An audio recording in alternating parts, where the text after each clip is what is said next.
लीजिए सुनिए राम शरण चंद्रवंशी दीवाना नाइट स्टार के आवाज में ये शानदार गीत तोर माया माँ दीवाना। मैं दीवाना हो गयो रे गोरी तोर माया माँ दीवाना।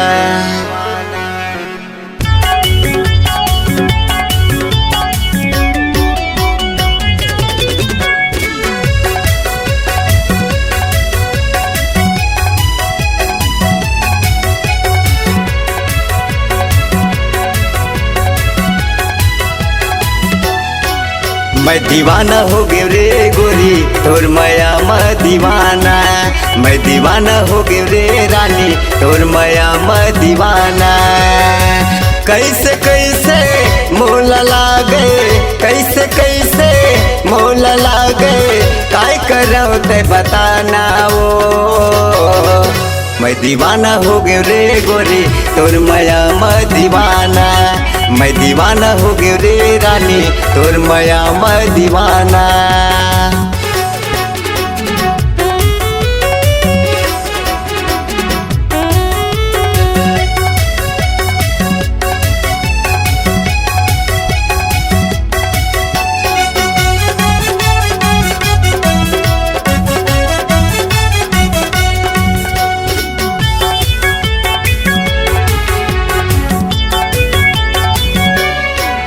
खूबसूरत हो जवान हो बड़ा दिलदार हो काय तोर विचार है।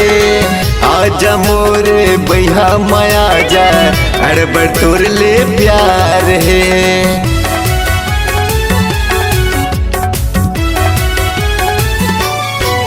खूबसूरत हो जवान हो बड़ा दिलदार हो काय तोर विचार है। आजा मोर बैहा माया जा अड़बड़ तोर ले प्यार है। रानी बना हो संग में घुमा हो रानी बना हो संग में घुमा हो संगे में जिंदगी बिताना वो। मैं दीवाना हो गयो रे तोरी तोर माया माँ दीवाना। मैं दीवाना हो गयो रे रानी तोर माया माँ दीवाना।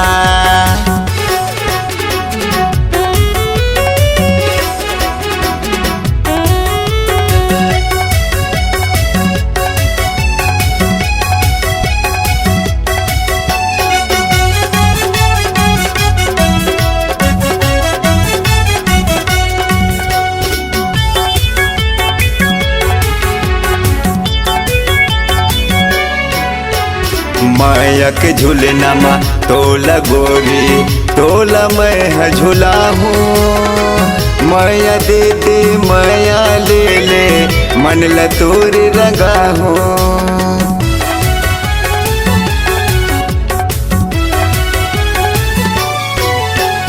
माया के झूलना मा तोला गोरी तोला मैं झूला हूँ। माया दे दे माया ले ले मन ला तोर रंगा हो। पता ठिकाना देवत तोला पता ठिकाना देवत तोला फोन जरूर लगाना वो। ए सुना था अगर मोर दीवानी होबे तो दीवाना ला शेयर कर दे और ले मोर मोबाइल नंबर ला लिख ले 91 65 55 32 18। मैं दीवाना हो गयो रे गोरी तोर माया माँ दीवाना। मैं दीवाना हो गयो रे रानी तोर माया माँ दीवाना। मैं दीवाना हो गयो रे गोरी तोर माया माँ दीवाना। मैं दीवाना हो गयो रे रानी तोर माया माँ दीवाना। मैं दीवाना हो गयो रे गोरी तोर माया माँ दीवाना। मैं दीवाना हो गयो रे रानी तोर माया माँ दीवाना।